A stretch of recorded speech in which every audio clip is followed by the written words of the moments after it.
Bonjour à tous et bienvenue pour cette nouvelle vidéo RC, j'espère que vous allez bien.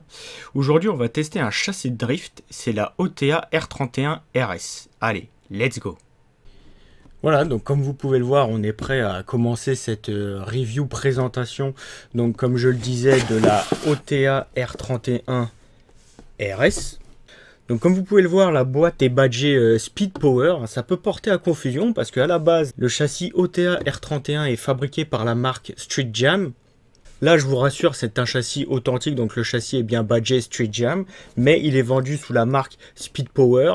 On peut voir que beaucoup de marques badgent leur véhicule R31. À savoir que Street Jam, donc c'est une marque qui est originaire du Japon, et énormément de marques ou de sites chinois vont faire des copies ou rebadger des châssis en tant que, ce sera pas OTA mais ce sera plutôt TEH R31 ou juste R31 tout court. Donc après, les différences entre les châssis type originaux et les châssis type copie, l'architecture est vraiment 100% identique. Les châssis Street Jam sont équipés de visserie, vous pourrez le voir quand je vous montrerai le châssis, c'est de la visserie type Philips, c'est de la cruciforme, de la tête de vis cruciforme.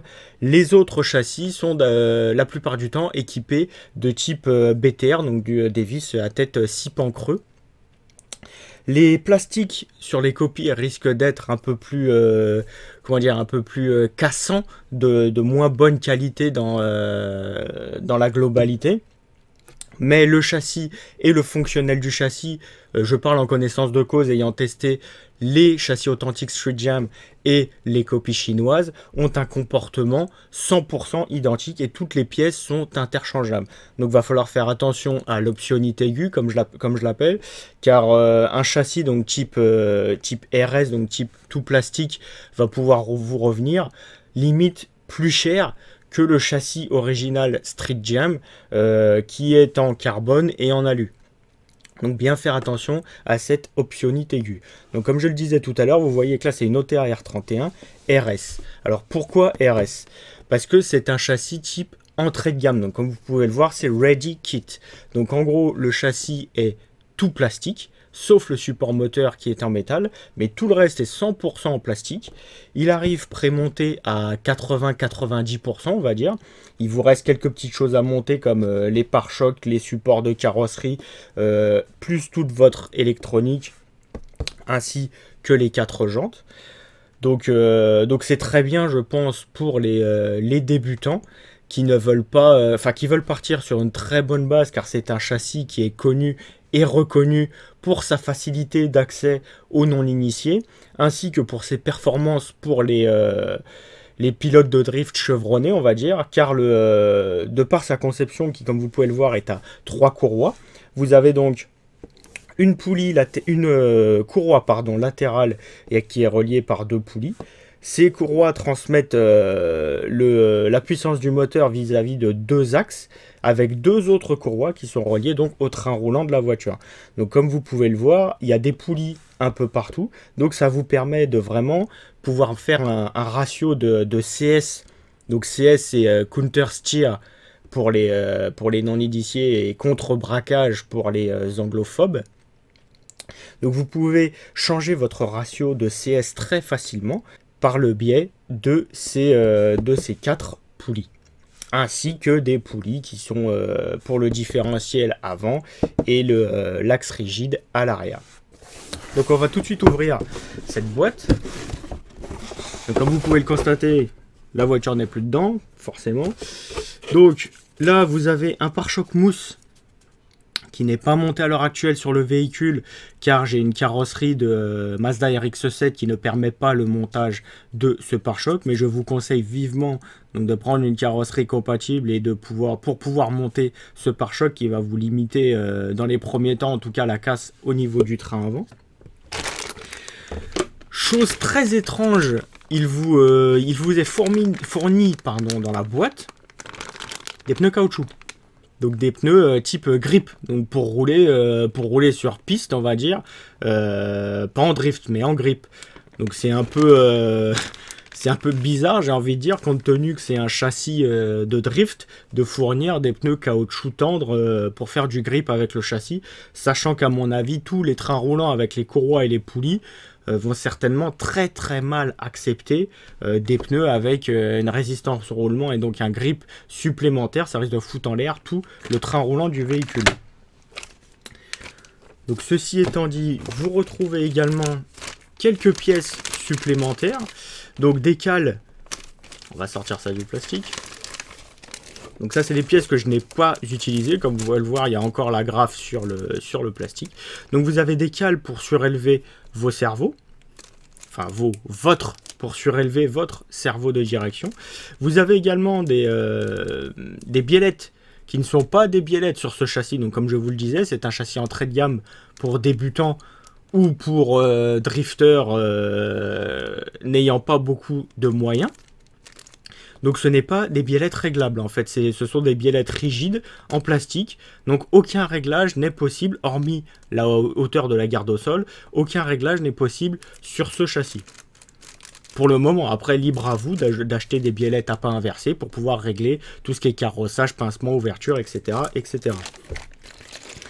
Donc vous avez un autre petit sachet avec différents embouts de Servo Saver, donc qui va pouvoir se monter sur différents cerveaux, type Futaba, high-tech, KO, etc., etc.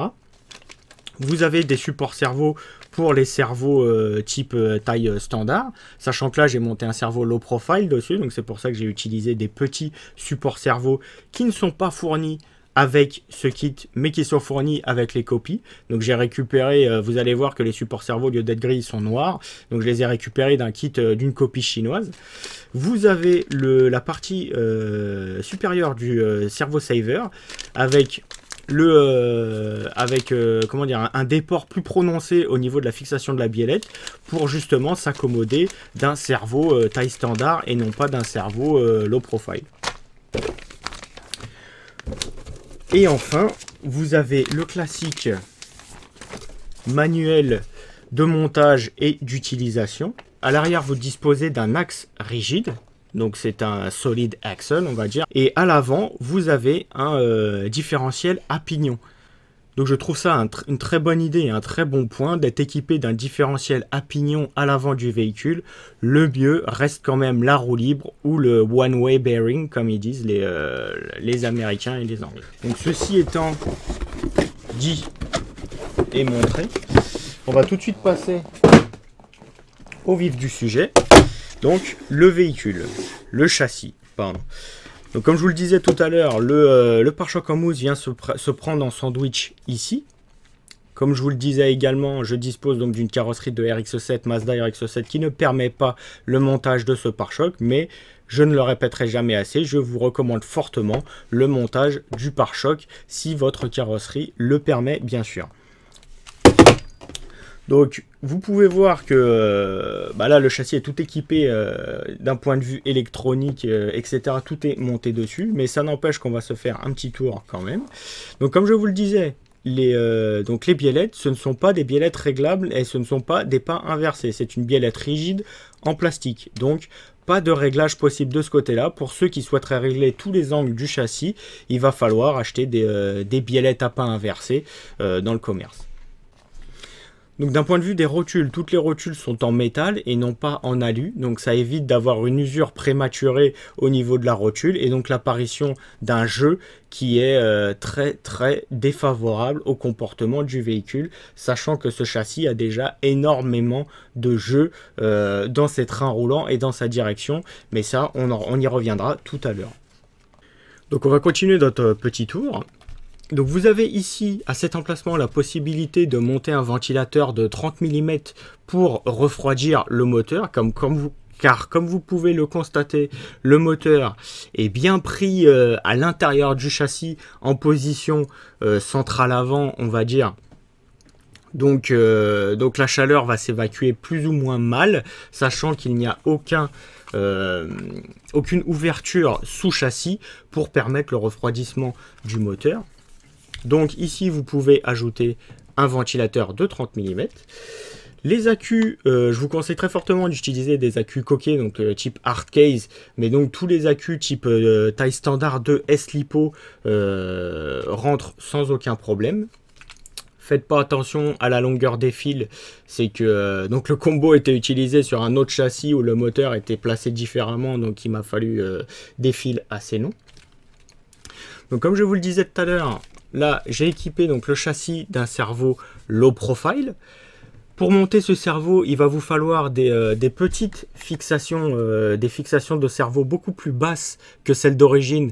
Malheureusement, ces fixations ne sont pas fournies avec le kit. Donc, comme je le disais, j'ai récupéré des fixations d'un kit, d'une copie chinoise que j'avais en stock. Par contre, chose bizarre entre guillemets, mais tant mieux, ils ne vous fournissent pas les fixations donc pour fixer un servo low profile, mais ils vous fournissent le servo saver qui est à la bonne hauteur, à la bonne dimension pour le montage d'un servo low profile. Donc je trouve ça un peu bête, si je puis dire. Si on fournit le servo saver, autant fournir les 2 petits bouts de plastique supplémentaires pour monter le servo en position low profile. D'un point de vue de la couronne, donc d'origine, vous est fourni une couronne de 48p en 86 dents. Donc n'importe quelle autre couronne 48 pitch ou 64 pitch se monte. C'est une fixation somme toute standard avec des trous à des emplacements standards sur la couronne. Les courroies fournies d'origine dans le kit, ce sont des courroies renforcées Kevlar. Donc comme vous pouvez le voir, il y a une couche de Kevlar qui a été rajoutée sur le caoutchouc. C'est pas juste les dents de caoutchouc à nu, à vide, on va dire. Donc comme je vous le disais tout à l'heure également, je ne sais pas si vous allez pouvoir le voir, mais la direction n'est pas montée sur roulement. Elle est montée uniquement sur des bagues en laiton dont vous n'avez pas besoin d'ajouter d'huile dedans parce que ça va pourrir le truc si vous mettez de l'huile là-dedans. Par contre, tout ce qui est axe de transmission et train roulant sont montés sur roulement à billes. Donc ça, c'est plutôt un bon point. Autre chose, donc comme je parlais du jeu tout à l'heure, donc vous allez pouvoir le constater. Voilà. Donc ça, c'est le jeu que vous avez dans la direction. Donc je trouve ça un petit peu exagéré. Alors je vais bloquer le cerveau pour pas que vous pensiez que ce soit du jeu qui est inhérent au cerveau. Voilà, ça c'est le jeu qu'il y a dans la direction. Donc je trouve que c'est vraiment c'est assez important comme jeu, quoi. Dans les triangles, c'est pareil. Vous pouvez constater qu'il y a pas mal de jeux dans les triangles. Globalement, c'est un châssis qui a du jeu, quoi. Donc après, faut pas oublier que c'est un châssis de drift, donc il y a besoin d'avoir de la précision, mais il y a beaucoup moins d'efforts et un besoin moins important de précision que sur un châssis type TC 1/10 électrique, donc pour rouler sur piste à des vitesses inavouables, on va dire. Par contre, en ce qui concerne le jeu, donc dans les biellettes en plastique, il n'y en a pas. Le jeu est très très raisonnable. Il n'y a pas péril dans la demeure au niveau du jeu des rotules. Donc on va ensuite passer à tout ce qui est train roulant. Donc les pneus qui sont fournis avec l'auto, ce sont des pneus Street Jam, donc des pneus Drift Street Jam, plus les pneus caoutchouc que je vous ai montré tout à l'heure. Donc ces pneus sont somme toute de bonne facture et sont très bien pour débuter ou même pour un utilisateur confirmé. Petite particularité, les jantes Street Jam qui sont fournies sont en fait des jantes pleines où l'on vient ajouter un espèce d'enjoliveur, on va dire, pour donner le style à la jante en fait. Donc comme je vous le disais tout à l'heure, tous les trains roulants sont montés sur roulement, y compris les diff out drive, donc les sorties de différentiel, sont montés sur roulement. Aux quatre coins du châssis, vous avez des cardans homocinétiques.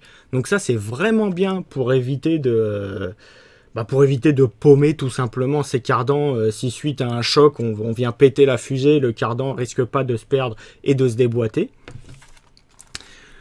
Ensuite, on va faire un petit tour sur donc l'angle de braquage. Donc, vous pouvez constater que l'angle de braquage est correct, voire même très bon pour un châssis de drift.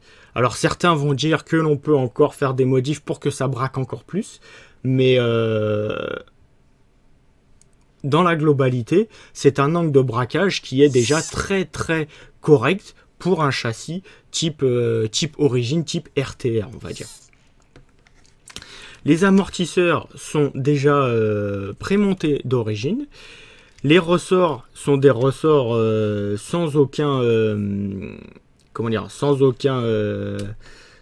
rating de dureté. On ne sait pas trop la dureté qu'ils ont, mais ça fait un peu pompe à vélo, mais en même temps un châssis de drift, faut pas que ce soit des amortisseurs vraiment faut pas que ce soit des amortisseurs trop durs. Donc l'huile est déjà, ils sont déjà pré-remplis d'huile avec, il vous reste juste les amortisseurs, les ressorts à monter. Les amortisseurs sont full plastique, bien entendu. Comme je vous le disais, c'est le modèle RS, donc avec amortisseur full et châssis full plastique. Petite autre chose pour ceux qui connaissent les précédentes versions de la R31, donc comme je le disais tout à l'heure avec le manuel, dans les premières versions, les poulies étaient retenues par un espèce de clips en plastique avec une pin, donc avec une espèce de goupille en plastique au milieu de ce petit clips qui venait se clipser sur le dessus de la poulie. Et très peu de temps après, généralement, la petite goupille plastique se sectionnait et du coup, toute la transmission tournait dans le vide. Donc là, il fallait très vite acheter l'option qui consistait juste avec une goupille en métal et un joint O-ring qui se met autour. Ici, c'est fourni d'origine. Vous avez déjà la goupille en métal qui traverse de part en part avec le joint O-ring qui vient retenir cette goupille sur la poulie. Donc voilà pour ce petit tour du châssis. Maintenant, on va passer à comment je l'ai équipé en électronique. Donc le cerveau, c'est un cerveau low profile Savox 1251 MG. Que vous preniez celui-là ou un autre, il n'y a pas d'importance. Ce qui est vraiment important en drift, c'est la réactivité, donc la vitesse, le temps de réaction du cerveau de direction. Il ne faut pas hésiter à prendre des cerveaux vraiment performants et vraiment rapides, avec un temps de réaction vraiment court pour que vous puissiez vraiment avoir le contrôle à 100% de votre châssis. D'un point de vue variateur, c'est un Speed Passion Reventon S pour sport, donc qui va pas pouvoir encaisser énormément d'ampères, mais en même temps les châssis de drift ne sont pas très énergivores, on va dire, donc ne consomment pas énormément d'ampérage. Donc un 45-60 ampères suffit largement sur un châssis de drift. Après, si vous avez un 120 ampères en stock de dispo, vous pouvez le monter, qui peut le plus, peut le moins, j'ai envie de dire. D'un point de vue motorisation, donc c'est un moteur 3500 kV Speed Passion 3.0 S. Donc c'est pareil, S pour sport, donc sous-entendu bas de gamme. C'est du sensorless, donc il y a un petit peu de cogging au démarrage. Moi, je vous conseillerais vraiment de mettre un combo SensorHead, donc avec le capteur, pour avoir vraiment un démarrage et une gestion du couple beaucoup plus fin et beaucoup moins brusque qu'avec un combo sensorless. Donc j'ai un micro récepteur pour ma radio qui est une FlySky GT3C. Ainsi que des packs lipo standards, comme je disais, hard case bien entendu pour limiter les problèmes de choc sur la queue. Là, ce sont des 2S en 7000 mAh. Il y a très peu de réglages sur ce châssis sorti de boîte, j'entends bien. Vous allez pouvoir régler l'inclinaison des amortisseurs, vous allez pouvoir régler l'ancrage des rotules des différents angles, mais c'est tout. Donc d'un point de vue débutant, c'est vraiment parfait si l'on peut dire, ou d'un point de vue du mec qui veut vraiment pas se prendre la tête, il a déjà le setup de base qui vaut ce qu'il vaut, parce que quand on regarde donc l'ouverture sur le train avant, on va mettre les roues droites, donc quand on regarde voilà, l'ouverture sur le train avant, bah, vous pouvez constater qu'il y a énormément d'ouverture sur le train avant, beaucoup trop à mon avis. Donc quand on va faire les premiers tests, ça risque d'être folklorique avec une ouverture comme ça. Je ne sais pas comment je vais me débrouiller avec le châssis. Mais bon, on verra ça la semaine prochaine dans la vidéo de test en situation du châssis. Le système pour ceux qui ne connaissent pas donc ce châssis, le système de verrouillage de la queue est assez simple. Vous avez un petit taquet que vous pouvez retirez pour sortir la queue, et vous sortez la queue en le soulevant et en le faisant avancer. Procédure inverse pour l'enquiller, on le met de biais, on le pousse bien au fond, on l'aplatit. Et on vient mettre le petit taquet qui vient se verrouiller. Et la queue est complètement en place. Il ne bronche pas. C'est vraiment nickel d'un point de vue à queue. Fixation à queue en tout. Autre chose sur lequel je souhaitais revenir, donc c'est le support moteur. Donc vous avez la possibilité d'acheter des supports moteurs en alu avec un refroidisseur, un radiateur intégré, on va dire. Ça peut être vraiment, franchement, ça peut être pas mal pour aider à dissiper la chaleur d'un moteur qui aurait tendance à trop chauffer avec l'adjonction du ventilo sur le dessus. À savoir donc que ce support moteur, donc le support moteur d'origine, c'est ni plus ni moins qu'une tôle emboutie, pliée pour être fixée sur le bas du châssis, avec un support tendeur de courroie. Donc c'est juste deux petits roulements à billes qui sont vissés sur un trou oblong, on va dire. Et donc vous pouvez donc régler la tension de la courroie par le biais de ce tendeur de courroie. Vous allez régler la tension de la courroie latérale. Je vous conseille de ne pas trop la tendre, car ça va vite forcer sur les roulements et faire céder la courroie. Donc maintenant qu'on en a fini avec la présentation du châssis en lui-même, je vais profiter de cette vidéo pour vous faire deux mini-reviews, on va dire, sur l'équipement que j'utilise avec ce châssis. Donc je vais vous présenter la carrosserie que j'ai choisie, ainsi que le système d'éclairage LED que j'ai donc monté sur cette carrosserie. Allez, on se retrouve dans quelques instants. Voilà donc la carrosserie et le système d'éclairage que j'ai utilisé pour ce châssis. Donc la carrosserie, comme les connaisseurs l'auront vu, c'est une Mazda RX-7 FD3S. Donc j'ai essayé de faire une réplique, si l'on peut dire, de la RX-7 qu'il y a dans Initial D, donc un manga typé drift pour les connaisseurs. Donc c'est une carrosserie que j'ai achetée chez Hobby King, la marque Turnigy. Donc c'est une carrosserie qui est donnée pour être du Lexan. Ça a l'air d'être du Lexan et non pas de l'ABS comme certaines carrosseries low cost, on va dire. La carrosserie en elle-même est plutôt détaillée, voire même très détaillée. Vous avez vraiment chaque relief du véhicule d'origine, donc du véhicule réel, avec les écopes et les sorties d'air, les moustaches avec les différentes entrées d'air, avec les anti-brouillards, la grille de refroidissement, etc.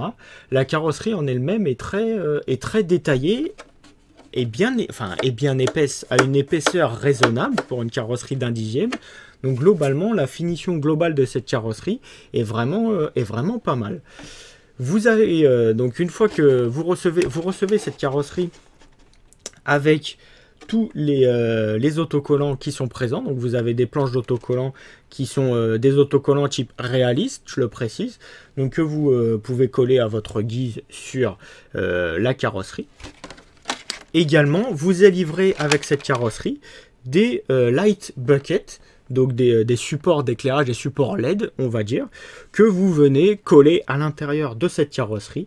Pour ceux qui se poseraient la question, il y a énormément de light buckets de fournis avec la carrosserie. Vous pouvez vraiment blinder la carrosserie d'éclairage si vous le souhaitez. À savoir donc les anti-brouillards, vous avez 4 veilleuses possibles, vous pouvez mettre donc les feux, vous avez les light buckets pour les clignotants, les light buckets pour les feux de gabarit arrière, les light buckets pour les feux de recul, feux de brouillard arrière, ainsi que tout le système de freinage et d'éclairage.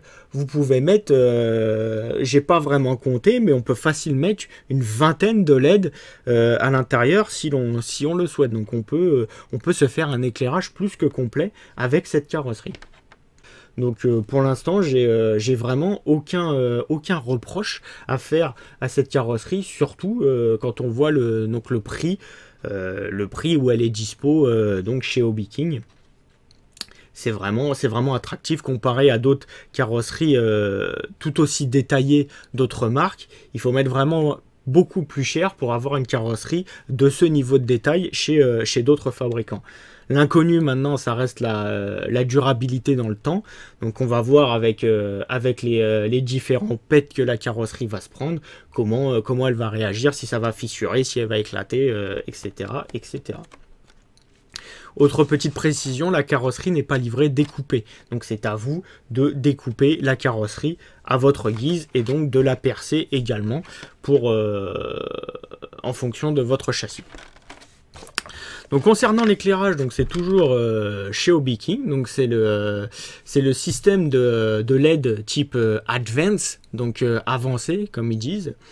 Donc c'est un système qui comprend 2 LED jaunes 3 mm, 2 LED rouges 3 mm, 2 LED bleus de 3 mm et 6 LED blanches de 5 mm. Avec ceci, vous avez donc le boîtier de contrôle, on va dire, qui vous permet de connecter les différentes LED sur ce boîtier de contrôle, ainsi que donc l'alimentation qui va vous servir donc à vous le brancher directement sur votre récepteur, sur la voie d'alimentation ou la voie numéro 3 par exemple de votre récepteur.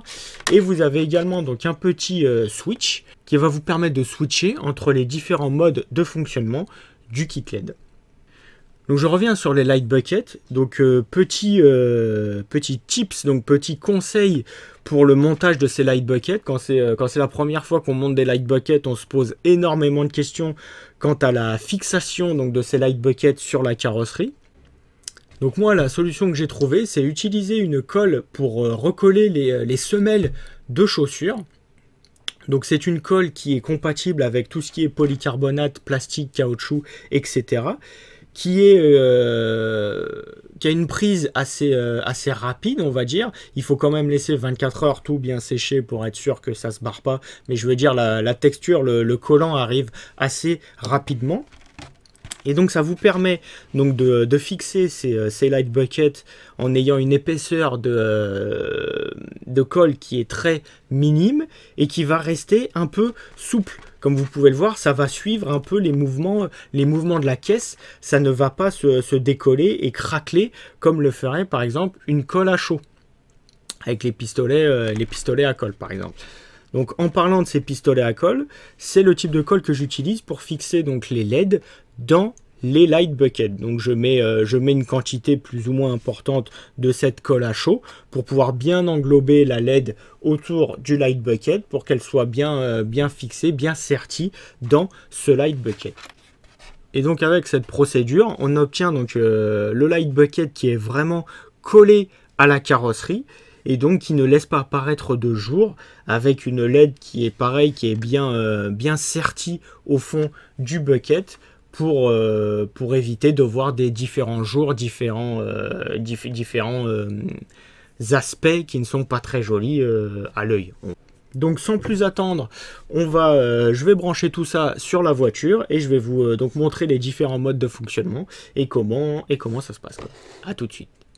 Donc voilà, tout est câblé. Vous entendez sûrement déjà le bruit du ventilateur de l'ESC. Donc il fait son boulot pour l'instant, peut-être un peu bruyant, mais bon, on va s'en accommoder. Donc voilà, donc là c'est le mode de base, on va dire. Donc c'est tout l'éclairage qui est allumé, on va dire fixe, donc qui est allumé de base. Donc là vous pouvez voir à l'avant les anti-brouillards, les veilleuses, les feux, ainsi qu'à l'arrière tout ce qui est feu stop, feu de recul, etc. Donc tout est allumé fixe, en constant. Vous disposez donc d'un autre mode, donc voilà, donc là vous pouvez voir que les veilleuses et les anti-brouillards sont passés en mode clignotant. Idem à l'arrière pour tout ce qui est feu stop et clignotant, qui clignote justement. Donc là maintenant on est plus, on commence à rentrer dans les modes qui sont un peu plus intéressants. Donc c'est un alternatif entre les phares et les feux arrière qui clignotent avec un pattern différent, on va dire.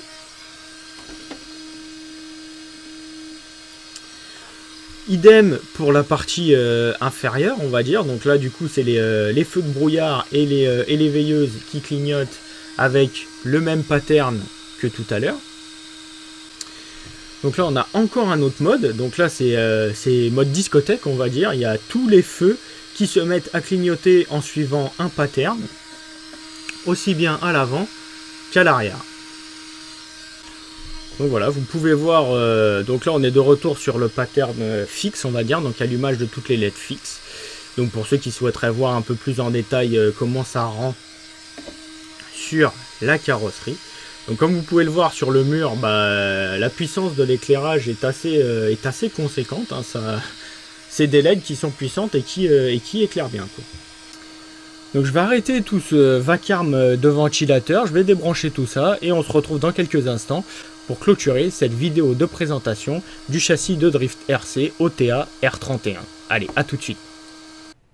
Nous voilà donc arrivés au terme de cette présentation du châssis donc Street Jam ou Speed Power OTA R31 RS. Donc pour résumer tout ça, j'aurais tendance à dire que pour le débutant qui veut se lancer dans le Drift RC ou pour le pilote, on va dire, qui n'a pas forcément énormément de moyens à mettre dans un châssis de Drift RC, à première vue, ce châssis semble très correct pour le prix auquel on peut le toucher, qui, je le rappelle, dans les 60-70 €, voire moins sur RC Mart, par exemple, pour ne citer que lui. On peut toucher donc ce châssis vraiment pas cher comparé donc aux performances. Je ne l'ai pas encore testé personnellement, mais connaissant ce châssis et ses copies chinoises, c'est un châssis qui est connu et reconnu pour ses bonnes performances, sa facilité d'utilisation et ses possibilités d'upgrade, donc de réglage et de mise à votre convenance, j'ai envie de dire. D'un point de vue statique, pour moi, c'est une très bonne option pour qui souhaite se lancer ou veut faire du Drift RC à moindre frais, tout autant le pilote confirmé que le pilote débutant. Donc on se retrouve la semaine prochaine pour la vidéo d'essai en conditions réelles de ce châssis. D'ici là, portez-vous bien. N'oubliez pas de cliquer sur mon petit logo juste ici pour vous abonner si ce n'est pas déjà fait. Je vous souhaite une bonne semaine et on se retrouve donc la semaine prochaine pour l'épisode 2 de cette review. Allez, salut!